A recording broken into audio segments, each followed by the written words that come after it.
अभी मैं science gallery में इंटर करने जा रहा हूँ। तो ये साइंस प्रोजेक्ट इधर बनाया गया है। ये नया लग रहा है, ये कार्बन प्यूरिफिकेशन। तो ये आप लोग क्या बनाए हो? Carbon purifier. तो ये कैसे काम करता है? Especially this working model is very useful. Lot of industries, factories will produce air pollution. Air pollution is sending into the atmosphere. That is creating lot of imbalance in the earth. How we can reduce this pollution to the atmosphere? We are trying to use simple mechanism. We are trying to put it fabric-based filter on top of this exhaust. Whenever this fabric rotates, that pollution will get attached to this fabric. When this fabric move in the water, carbon stored in the water. We are trying to store carbon dioxide in the water. अच्छा, okay sir. तो ये आप लोग 10th class वाले हैं ना?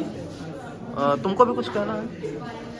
वायुमंडल में यह गैस प्राकृतिक रूप से मौजूद होती है। ये रंगीन तथा गंधहीन होती है। इसका निर्माण कार्बन के एक परमाणु तथा ऑक्सीजन के 2 परमाणुओं से मिलकर होता है। फैक्ट्री से जब कार्बन डाइऑक्साइड गैस निकलता है, उसको हमने पाइप के जरिए आगे चिमनी तक पहुंचाया है। और चिमनी के जरिए ये जब कन्वेयर बेल्ट में पहुंचती है, तो कन्वेयर बेल्ट में कार्बन के पार्टिकल्स चिपक जाते हैं और आगे रखे हुए इस टब में पहुंचते हैं। और टब में जब पानी रखा हुआ होता है, तो कार्बन के पार्टिकल्स पानी में ही घुल जाते हैं और उस पानी को हम लोग एक विधि के द्वारा छान लेते हैं। उस पानी का उपयोग हम लोग सिंचाई आदि जैसे कार्यों के लिए उपयोग कर सकते हैं। इसे करना हमें इसलिए आवश्यक है क्योंकि यदि कार्बन डाइऑक्साइड गैस मानव शरीर में अधिक हो जाए तो फेफड़ों में ऑक्सीजन की सप्लाई कम हो जाती है, ब्लड के पीएच मान को असंतुलित कर देती है। इसके अलावा सिरदर्द, थकान, भ्रम, चेतना आदि जैसी समस्याओं का सामना करना पड़ता है। इसलिए इसे करना जरूरी है। ये एक प्रकार से प्रदूषक नियंत्रक यंत्र है।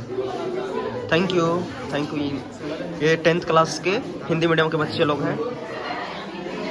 मैं अगले मॉडल में आ गया हूँ, मोबाइल रेडिएशन इफेक्ट। तो इसमें क्या आप इस मॉडल को क्यों बनाए हैं? हम लोग बताना चाहते हैं कि रेडिएशन ज़्यादा यूज करने से प्रकृति पर क्या प्रभाव पड़ रहा है, उसके बारे में हम लोग बता रहे हैं। और जैसे रेडिएशन बहुत ज़्यादा यूज कर रहे हैं तो प्रकृति पर बहुत बुरा प्रभाव पड़ रहा है। चिड़िया सब भी मर जा रहा है। रेडिएशन ऐसा चीज़ है जो दिखता नहीं है पर हमारे दिमाग पर बुरी तरीके से प्रभाव डालता है और इससे हमें कैंसर भी हो सकता है।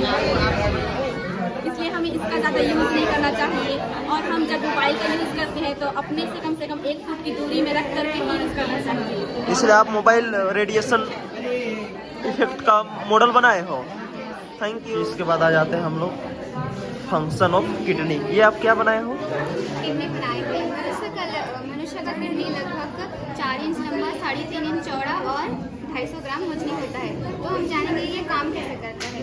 तो हार्ट में ब्लड होते हैं, वो रेनल आर्टरी द्वारा किडनी में जाती है और किडनी में नेफ्रॉन्स पाए जाते हैं। नेफ्रॉन्स पूरे ब्लड को छानती है और फिर उसको वापस रेनल वेन द्वारा वापस हार्ट में भेज देती है। फिर वो हमारे पूरे शरीर में जाता है ब्लड। और जो यहाँ उत्सर्जी पदार्थ रहते हैं किडनी में उत्सर्जी पदार्थ रहते हैं वो यूरिन और जितने भी रहते हैं वो यूरेटर द्वारा यूरेथ्रा में जाती है। फिर वो हमारे शरीर से पूरी तरह से बाहर निकल जाती है। Thank you. उसके बाद मैं आ जाता हूँ यहाँ ह्यूमन हार्ट वर्किंग मॉडल। ठीक है, good morning sir. Good morning. Sir हमने यहाँ हार्ट के मॉडल तैयार करे हैं। एक में हमने हार्ट की पंपिंग दिखाई है और एक में हमने ब्लड का सर्कुलेशन दिखाया है। हमने वहाँ एक बॉडी भी तैयार करी है जिसमें कुछ ऑर्गन्स भी हैं। यस, इसमें ऑर्गन्स है ना? हाँ, ठीक है, ओके। क्योंकि हमने हार्ट का मॉडल तो तैयार करा है पर इसे एक्सप्लेन करने के लिए हमें बॉडी की भी आवश्यकता होती है, इसलिए हमने बॉडी भी तैयार करी है। तो सर हमें हार्ट के बारे में जब भी हम कोई चैप्टर पढ़ते हैं तो हमारे मन में ये सवाल आता है कि आखिरकार हमारे हार्ट की आकृति किस प्रकार की होती है, हमारा हार्ट कार्य किस प्रकार करता है, हमारे हार्ट की लंबाई चौड़ाई कितनी होती है। तो उन सब चीज़ों के बारे में हम इस मॉडल के द्वारा जानेंगे। तो सर हमारे हार्ट की लंबाई 12 सेंटीमीटर होती है, चौड़ाई 9 सेंटीमीटर होती है और इसकी मोटाई 6 सेंटीमीटर होती है। हमारे हार्ट के 4 चैम्बर्स होते हैं, right atrium, left atrium, right vertical and left vertical. हमारे हार्ट का वजन 330 ग्राम होता है।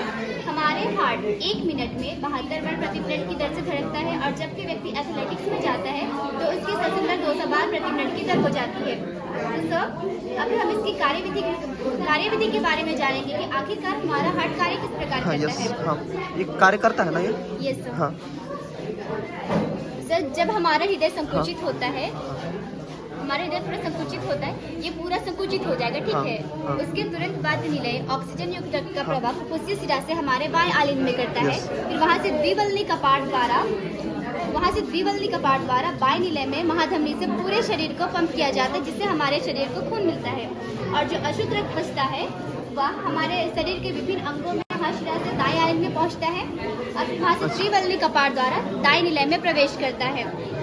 दाएं निलय में प्रवेश हो जाने के बाद फुफ्फुसीय धमनी द्वारा इसे पुनः ऑक्सीकृत करने के लिए फेफड़ों में पंप किया जाता है। उसके बाद जो हमारे रक्त होते हैं फिर से वही प्रोसेस चालू होता है सर। अच्छा, ओके, थैंक यू। और सर यदि ये कार्य नहीं करेगा तो हमारे शरीर को ब्लड नहीं मिलेगा। यदि हमारे शरीर को ब्लड नहीं मिलेगा तो ना हम कार्य कर सकने के योग्य है, ना हम जिंदा रह सकने के योग्य है। हमारे शरीर में बाकी ऑर्गन्स तो होंगे सर, बट जब हमारे हृदय में हार्ट नहीं होगा या पंप नहीं करेगा तब तक हमारे शरीर को रक्त प्राप्त नहीं होगा सर। Okay, thank you.